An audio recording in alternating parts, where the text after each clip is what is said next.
where I just got this picture in my mind of billowing energy, which I took immediately to be consciousness.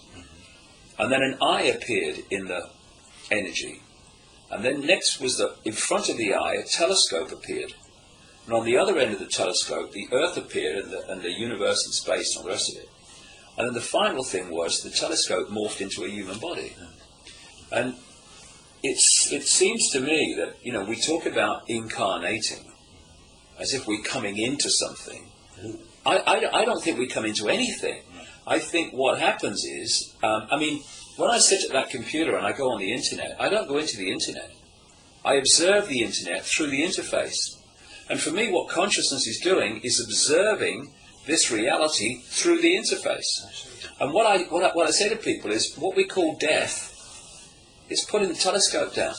That's all it is, right?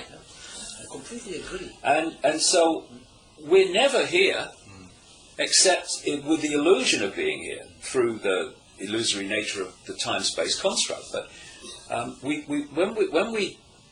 we're born, we don't come here, and when we die, we don't leave here. We've just been observing through the lens called the body all along. Yes, absolutely.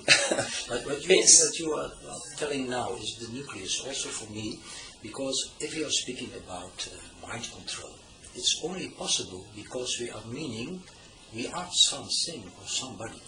So if the big shift about you are talking, about you are speaking from the inner side from what you are, I feel the same thing. Because in the next time, the most important thing I feel is the chance we have to the great shift being.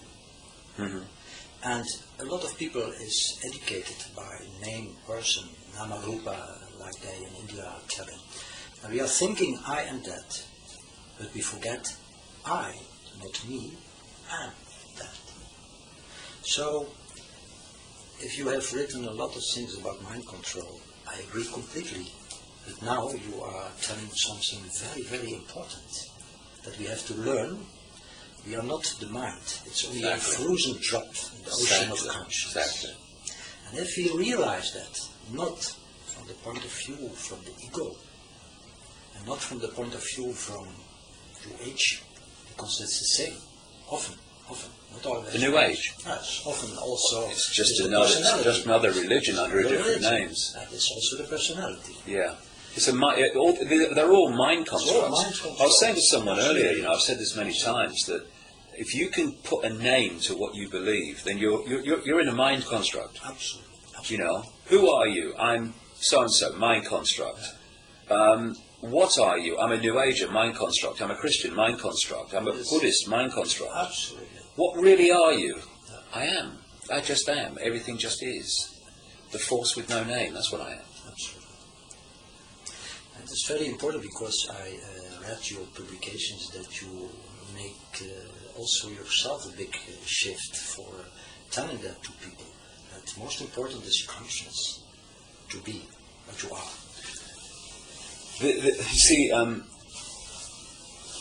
It was very clear to me from very early on, after I started to consciously become aware that I was on this journey. When I look back to my birth, I've been on this journey from the start, but consciously it started about 1990.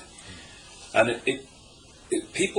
a lot of the people that are involved in this whole conspiracy research movement, which has kind of appeared over the last few years, no one wanted to know nearly 20 years ago when I was talking about this stuff. But and that's good. People are seeing this. It's good. But what they need to realise, a lot of them, is what they're researching and their own journey are fundamentally connected. And if you think you're apart from your research, you're apart from what you're doing, then you're also caught in the mind construct. You're also caught in the sense of apartness. And when I look at my conscious journey since 1990, what has happened to me personally, some of it incredibly challenging, as you know, we need to be challenged to break the programs that hold us in servitude.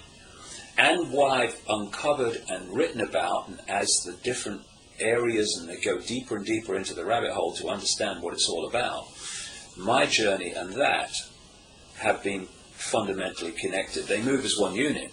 Without this, my journey, I would never have uncovered this stuff. Never. Because I would have still been in a level of computer mode, and I would not have been able to do what I've done. Because the way I work, and have done since 1990, is, and it was a big shift for me, a big change. I moved from thinking to intuition. Of course, I still think and I still look at facts and all the rest of it, but it's the intuition that tells me, research this, read this book, okay, you don't need to read this book anymore, you've got what you need. Go here, speak to this person, don't speak to that person, go down this channel, don't leave, this is all the intuition. And as I follow that intuition, so the pieces in the puzzle have been handed to me. If this was getting in the way, look, I ain't going down there. I mean, look, I don't want to go down there. I want to go over here. Then I'd have gone over there, and the piece in the puzzle was there. I would never have been handed it. So the experiences that I've had have broken down the programmed head reactions so that I now move with intuition all the time in all things. And what I found interesting is when you first go with your intuition, because your intuition is observing from a different perspective and therefore sees the whole game of life far more differently than the head, you find yourself in some challenging situations, which I did when I first started following my intuition. Still do, but I'm used to it now, wasn't then. And what the head then does, it looks at the situation you're in, and it crosses its arms and goes, see what happens when you don't follow me, when you don't listen to me. Look at the way you got trouble in now. And a lot of people at this point go, yeah, I see what you're saying, and they go back into their head. But what I decided to do, it's funny, I sat one day, it must have been nearly 20 years ago, and this was happening to me. And I sat there and I said to myself, what's the worst I can do? I can completely bugger up one lifetime in this reality. And so I kept going with it.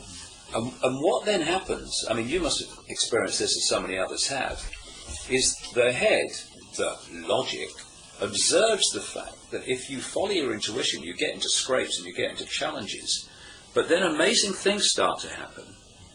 Not despite following your intuition and the challenges, but because of them, and your head starts to say, hey, I can see how this works, and the two come together. And one of the great moments of my life was quite a lot of years ago now, when I kind of felt my thinking and my intuitive knowing came together, and they're not at war anymore. You know, if I think intuitively I've got to do this, I've got to see that person, I've got to go here, I've got to look at that, then the mind doesn't go, what are you doing? It goes, okay, let's go. And the war stops, and it's an amazing feeling when that happens. And you've got to experience it to realize how wonderful it is compared with what was happening before. I recognized it. Once in my life I had an experience. I was only looking to the bottom, to the flowers. Only looking, not more. And then suddenly I disappeared. And at that moment it was possible even to die in your body. After that you realize that. After that the mind is coming back. It was so profoundly, so deeply, that after this period I left and I went to the mountains. And then I realized the mountains are everywhere. So you can come back or not come back, you can go, you cannot go. There's no difference. If there is noise, you can find silence. If you think you are a person, realize what is coming through the person. So if I say gratitude to you, my gratitude is to the big force. Exactly. To the conscience, to the ocean of conscience. Exactly. That's what we are. Yeah, exactly. So I said, okay, I like to meet David. What's in the name? Because I feel very strongly that you are not only David. It's so important that people see we are together what we are. Exactly. So if you tell with a very strong, profoundly spirit, what was your experience, I can tell on the other way I had it and have it also. I'm not ready in the sense of, okay, we are always so much of possibilities. But that's the most important thing, to realize what we are. See, what I get across every time I can is, for people who are new to this, is the fact that this reality is merely a frequency range which the body computer can decode.